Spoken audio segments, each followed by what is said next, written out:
Puerto Rican that I know, or Puerto Rico where I'm in my home state of Delaware. They're good, decent, honorable people. The only garbage I see floating out there is his supporters. His demonization of seen as unconscionable.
So just to clarify, he was not calling Trump supporters garbage, which is why he this is why he wanted to make sure that we put out a statement that clarified what he meant and what he was trying to say.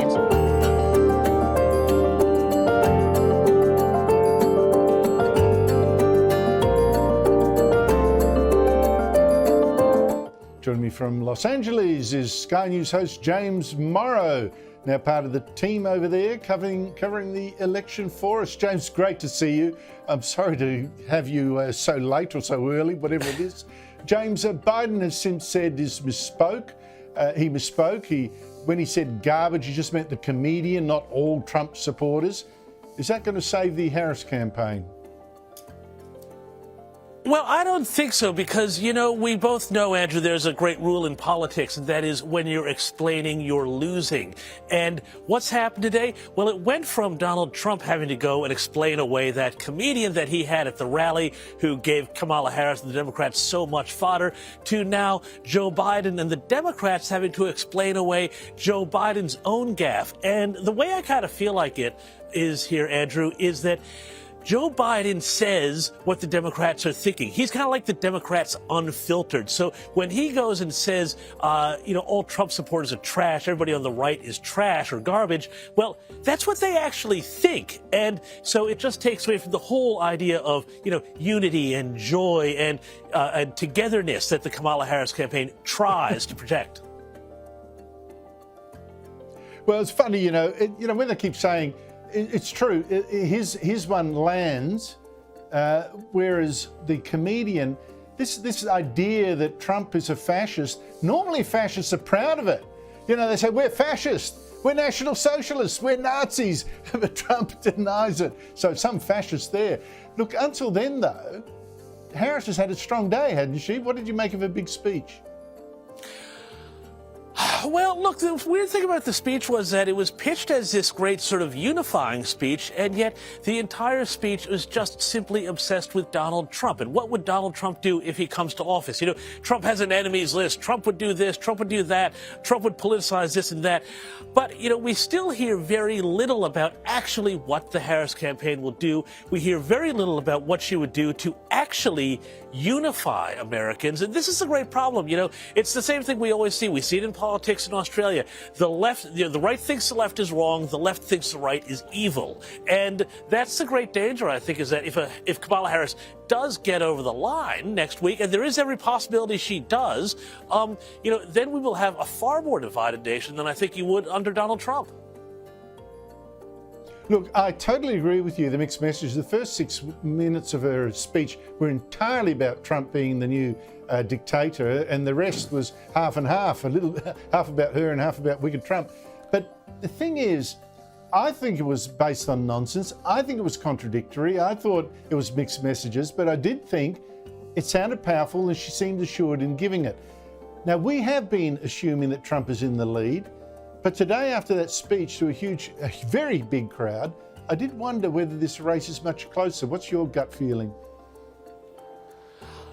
Look, my gut feeling is that this is a very close race. I do not think it's necessarily going to definitively fall Donald Trump's way. I know that the polls suggest that. I know that if you look at the early voting trends, that suggests it. But the other thing, though, I would say, Andrew, is that right now, I think almost all votes are pretty much baked in. So even if Donald Trump has this spectacular sort of, you know, or Kamala Harris has this spectacular sort of speech and rally, now, it's not necessarily going to move the needle that much. Really, at this stage, it's about the ground game and it's about getting out the vote.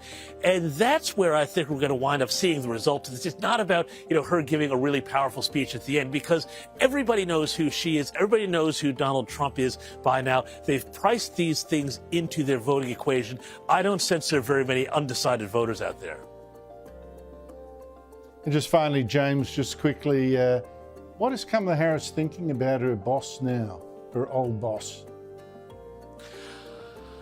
Well, you know, I can't imagine all the thoughts are that pleasant because, Andrew, let's not forget, this is not the first time that we've seen in this campaign Joe Biden do something, say something that winds up throwing Kamala under the figurative bus. You know, you remember a few weeks ago during the disaster relief in North Carolina, and Joe Biden got up and for the first time in his presidency entered the media briefing room at the White House and got up and said, "Oh, Kamala Harris, she's been with me every step of the way of my administration, helping with me with the legislation, the policies, the plans, and all of that."